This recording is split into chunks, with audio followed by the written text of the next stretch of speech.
اسمي نمرود قاشا، مواليد 1956. درست لي في ثانوية قراقوش، بغدادي قراقوش مركز قضاء الحمدانية. حقيقة بدايات تجربتي الأدبية من ثانوية قاعد ياخذ طلاب، فمجموعة من الطلبة هواية أو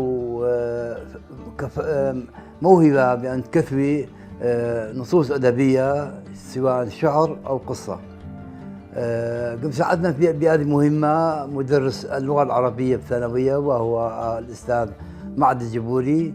مشأت الشوقي البوتشام وشوقي ومباثر منه باش كتب مجموعة نصوص ما لقينا خلال الاحتفالات والمهرجان اللي حصلوا ببغداد وبالثانوية بالذات. خلال ذلك الفترة أنا في مجموعة من الأدباء، حاليا أدبائنا على مستوى العراق، من ضمنهن المرحومين شاكر سيفو وزهير بردة، إضافة إلى القاص والروائي هيثم بهنام بردة والشاعر بهنام عطلة، يعني كلها ضمن مرحلة يا أخوة.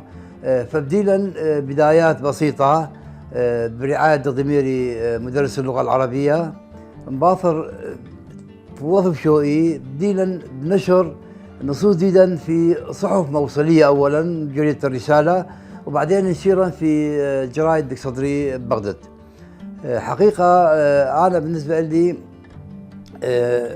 هوايتي الشعرية، بس إفا قسم قصة ورواية مخ هيثم بردة، وقسم جيل جديدا قم أجيب بفن مخ ريكاردوس يوسف ومتي عبو، دكتور ريكاردوس ومتي عبو زل الفن يلهى بأكاديمية الفنون الجميلة، وحاليا قم شغلي بفن. مباثر ثانوية بديلا مرحلة آخرتها أنه باش كنت تبعخ كلها نصوص دك صدر العراق، حضرت مهرجانات دكاوث اتحاد نينوى واتحاد الأدباء في العراق، إضافة إلى مهرجان آشور دك حاصل ببغداد، وهو مهرجان خاص بسرايله. كل نصوص أو المسرحيات اللي مقدميه بسورث. مهرجان رائع أيوة، حضروا جماعة من تقريبا 3 محافظات العراق، بغداد بصرة وموصل. إضافة إلى الشعر الهواية بالإعلام. الحقيقة إعلام شغلي بإعلام فترة لحد الآن كإعلامي. رأست لي تحرير العديد من المجلات والجرائد، من ضمنها مجلة النواطير، مجلة مدير إدارة في مجلة إنانا،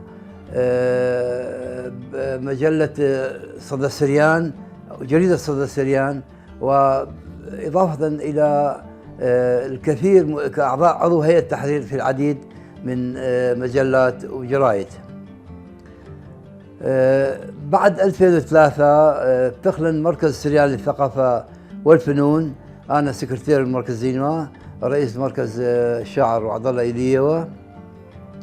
هذا مركز كوضع ندوات واحتفالات شهرية تقريبا، ما فخوا أدباء وفنانين ومسرحيين من كل العراق، مستضيفة في أمسية أدبية كوديرخا. شهد 2005 أحد المؤسسين في إذاعة صوت السلام، يعني قم أسخ إذاعة صوت السلام شهد قميثة تجريبية، وبدي بث في 1/8/2006، ولحد الآن إذاعة مستمرة. أنا خلال ذلك الفترة بإذاعة وذي العشرات أو المئات من البرامج الأسبوعية الثقافية والفنية والبرامج المنوعة. العمل بالصحافة عمل بسيمة، عمل اختياري. أنا متابع كل نشاطات دك حصلي على مستوى محافظة نينوى تقريبا ومستوى العراق، كثر عن التقارير أو دراسات عن كل نشاطات دك حصلي أنا. خلال فترة 5 تشقي تصديري أول مجموعة شعرية، وثاني مجموعة صادرناها بسنة 96، وآخر مجموعة سنة 2009. حقيقة أنا طلبت مجاميع مشان كلها حصيلة أدبية غدالي، إضافة إلى كثاوة أهو لقاء مطول له شمح في مدينتي، حوار مطول إذاعي حولنا إلى كثاوة مع القاص والروائي هيثم بردة، وعشرات من اللقاءات مني خلال مسيرتي الأدبية في العديد من الصحف والمجلات، ومن ضمنها إذاعة العراق السريانية، إذاعة صوت السريان السريانية. أنا جدا ممتن من هذه الإذاعة، هي منصة إعلامية كبيرة له، حيث كذا إحاطة بكل مبدعي أمتن من شعراء وفنانين وموسيقيين وإعلاميين. حقيقة بدايتي بشعر آهلة من خلال قراءات لأغلب كتب الأدبية دينا بثانوية قرقوش. ثانوية قرقوش إثوى مكتبة زاخرة إيبا وثابة المئات من العناوين الثقافية والفنية. فخلال هذه الفترة قليلا دا أغلب شعراء العرب والعراقيين، يعني محمود درويش، سميح القاسم، جواهري، بلند الحيدري، عبد الوهاب البياتي، سعد يوسف. خلال ذلك قراءات حصيلة من الثقافة الأدبية. هاي من هاي الثقافة أنه تكثف بعض النصوص البسيطة.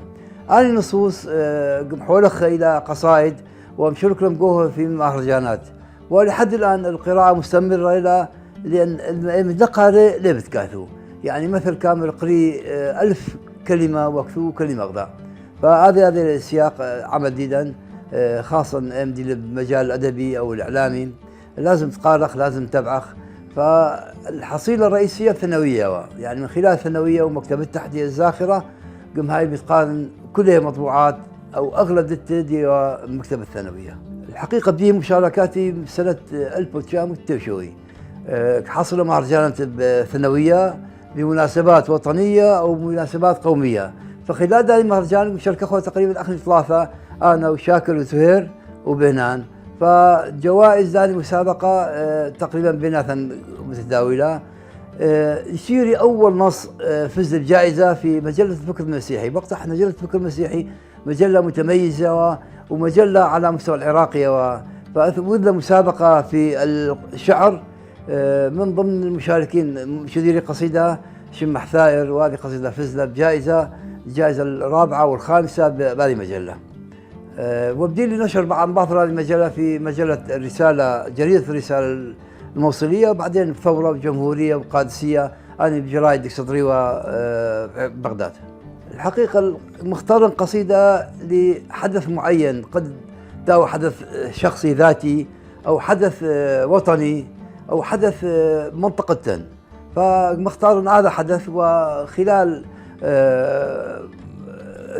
تداعيات حدث كفن نص بقاوح نص شعري، فلهذا كل قصائدي تقريبا بعد هذا مستوينا مختار حدث وكفن عن هذا الحدث. طبعا الكتابة طقوس خاصة بقاوحي، والأغلب الطقوس أنه تاوت في مكان تاو هادئ، تاو دكثة ليبة ضوضاء، فحتى تكثر براحة إخوة. كثف أولا قدارينا هذه قصيدة مشروع قصيدة الورق بشكل مسودة، وبعدين كنت نقلح أكثر من نقلات تطلف هدق مطيع إلى درب مرحلة النضوج، وبشكل نهائي ناشرنا أو ملقينا في احتفال معين. حقيقة أي انتقاد موجه لي من خلال أصدقاء أو متابعين فقابلنا برحابة صدر، وهذا طريقة التعامل الصحيحة لأن ليس مدي متكامل. فالانتقاد إن كانت بقلح أو لفائدة الشاعر أو لفائدة النص دق ملقيل، احتمال بمثلة معينة، احتمال كلمات يمكن تنياثها غريبة، فنقد أو دائما كأو نقد بناء وموجه لتصحيح هذا النص أو ارتقاء منه. الحقيقة كل قصائدي أنا قريبة لي، لأن ذكاء قريبة لي لكثنا له، وأتلي قصائد قصيرة وقصائد طويلة كلها كبكاتنا حقيقة أنا. لكن اعتزازي الرئيسي بآخر مجموعة شعرية إلى مجموعة شمح لكما. هذه مجموعة قمكاتنا خلال فترة التهجير القسري. حقيقة فتلي في ظرف صعب جدا خلال فترة التهجير، أنه فقد لي عائلتي وفقد لي أبري. أني قصائد مكاثونة خلال ذلك الفترة قد جامعنا في مجموعة قمامنا شمح لكما، أي لولدي ولزوجتي. فأني قصائد آخر مجموعة مصادرناها معتزن حيل بقوها، ومعتبري انطلاق لمجموعة الشعرية. النصيحة تقدمي لي مقامي بأنه القراءة لا يعني إلا قارئ لكاثو، لأن من خلال القراءة تحصل حصيلة معلوماتية، حصيلة جمل، صور شعرية من ديانة لين في تلح. فأي دكاثو لازم تقارئ، ولازم تقارئ حيل وبعدين كاثو، لأن بدي لي أنا بدي لي قراية يعني المكتبة الثانوية، وبعدين بدي لي بكثاوى نصوص بسيطة هل مطيلي هذه المرحلة. حقيقة مهرجان الإبداع السرياني هي تظاهرة ثقافية وفنية رثية حصاوة ببغداد، وكل أدباء دينا مثواثا كاثوا البغداد إثوى أماس شعرية مشاركة خبقوها، إثوى مسرحيات، إثوى جلسات نقدية. فهذا مهرجان حقيقة على مستوى القطر وزارة ثابت. هذا مهرجان بادية مواكب تراثية إضافة إلى بعض الفعاليات الفنية، وحضروا عشرات أو مئات الأدباء من مثواثا كلها. حقيقة مركز السريان للثقافة والفنون هو مركز ثقافي، لأن بغداد بقى فترة خاصة من بعد 2003 لو نحصل أي مركز. بسنة 2004 بديلا بهيئة تأسيسية للمركز من خلال مجموعة من الأدباء والشعراء، أودت علاقة بالأدب مؤسسة المركز وفي كل هيئة إدارية بقاوح. خلال ذلك المركز مؤجيرا بيت قائم مقام حمدانية أو بيت تابع للدولة تابع لوزارة المالية، مؤجيرنا هذا بيتها ومستدعى شهريا مجموعة من الكتاب والأدباء. ووذنا من خلال يعني من 2005 إلى 2014 يعني لحد دخول داعش ببغداد مركز فعالي، وإضافة إلى الندوات إثوالا مجلة فصلية، وإثوالا كشافة، وإثوالا فريق رياضي، إضافة إلى إثوالا نادي ترفيهي، وكل يعني في مركزية. حقيقة موقع ثقافي وموقع إعلامي رابع ومركز سريان للثقافة والفنون. أنا من بداية الشعر يعني سنة 3 شوي بدي لي رأس الإعلام، يعني كثرنا مقالات لجرائد الثورة، جمهورية، قادسية، إضافة إلى تحقيقات، قصائد، مشاهدات، فنشرنا للجرائد. فمستمرة علاقتي بإعلام، إضافة إلى باطل هذه بشوالي تحرير تقديمي مجلات أكثر من مجلة وجريدة، وكذلك مركز سريان. فخلال ذلك منافذ ثقافية نشير العشرات أو المئات من النصوص الأدبية أو المشاهدات أو التقارير الصحفية. بعد أسست إذاعة قادة شلامة 2006 1/8/2006. هاي مجال رحبي وغدالي أنه دور إعداد لعشرات البرامج الثقافية والفنية، فإذاعة منفذ رابع وطرف في خوده كلها مثل موهبة خاصة في مجال الإعداد. مؤسسات شغل بقوه يعني ميلا مركز سريان للثقافة والفنون، إذاعة قادة شلامة، مجلة نواطير صدراوة عن حراسات بغداد، وجريدة صدى السريان دك صدراوة عن حركة تجمع السريان. هذه مؤسسات عضو فعالي لبقوها، وكل مطبوعات خاصة والثقافة أنا فيتيه من خلالي. حقيقة الإعداد هو يعني من منافذ الإعلام الرئيسية، يمكن إذاعة قائد الشامة ميوالي فرصة ربطة وفرصة تاريخية، لأنه دون عشرات البرامج في مجالات حيل ثقافية فنية. فمقدم لي 5 برامج مقدم لي نطيل أكثر من 8 حلقات. برنامج خاص بالمثواة ثنيلة في قرى مسيحية بين الماضي والحاضر.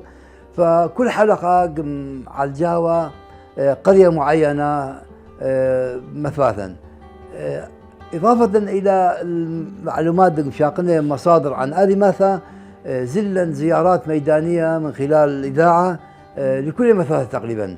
فخلال هذه المثواة سجلوا قالد مرماثا حاكيوا عن آل ماثا وقاشي شماشي مبدعين داري ماثا. فقال برنامج نعطيه أكثر من 108 حلقة هذا البرنامج. والله طموحي هذا يعني تقريبا شعر ونقاط كثر النصوص، يعني أشبه ما تكون قصة قصيرة لها، بس نصوص مفتوحة هنا لا علاقة بقصة، بس نص مفتوح، نص أدبي نثري له كاتبين في متحصل مناسبة معينة، إضافة إلى مشاركتي بتقديم حيل حفلات، يعني مهرجانات أدبية فنية، لقاءات مع أشخاص، حوارات، عشرات الحوارات مع الكثير من الشخصيات، خاصة خلال وجودي بإذاعة مستغلي هذه الفترة أنه عشرات اللقاءات من خلال أشخاص تقمص الأخ الإذاعة أو مصطفى فخ حسب ما دت له برامج إذاعة.